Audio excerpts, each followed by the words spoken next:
સારસ ક્રેનની જે 2015માં 500ની આસપાસ જે સંખ્યા હતી, જે વધીને 2025માં આ સૌના સાથ સહકારથી 1400ની આસપાસ થઈ છે.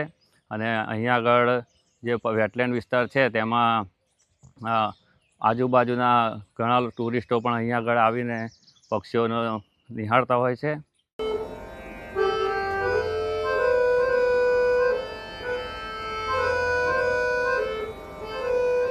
हमने कल देखा था इंस्टाग्राम पे, तो हम सिर्फ यहाँ पे व्यू करने के लिए आए थे बर्ड्स के लिए, और वो अच्छा है, बहुत पीस है.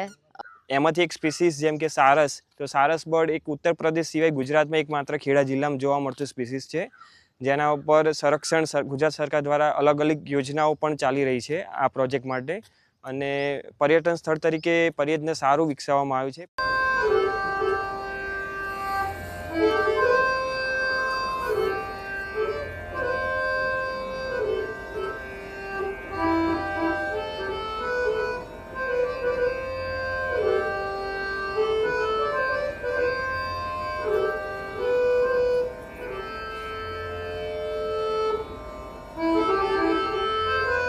એમાં સારસનું પોપ્યુલેશન મોનિટરિંગ, એના માળાનું રક્ષણ, પછી જે સ્કૂલના શાળાના વિદ્યાર્થીઓ છે એમના અવેરનેસ પ્રોગ્રામ, સ્થાનિક લોકો સાથે અવેરનેસ પ્રોગ્રામ્સ, એવી અલગ અલગ પ્રવૃત્તિઓ કરતા હોઈએ છીએ. આના લોકો કેવી રીતે અલ્ટરનેટિવ લાઇવલીહુડ જનરેટ કરી શકે એના માટે અમે યુથને નેચર ગાઈડ ટ્રેનિંગ પણ છેલ્લા 4 વર્ષથી આપીએ છીએ, અને એમાં અમારી સાથે 40+ ગામડાના 90 જેટલા વોલેન્ટિયર્સ અમારી સાથે જોડાયેલા છે.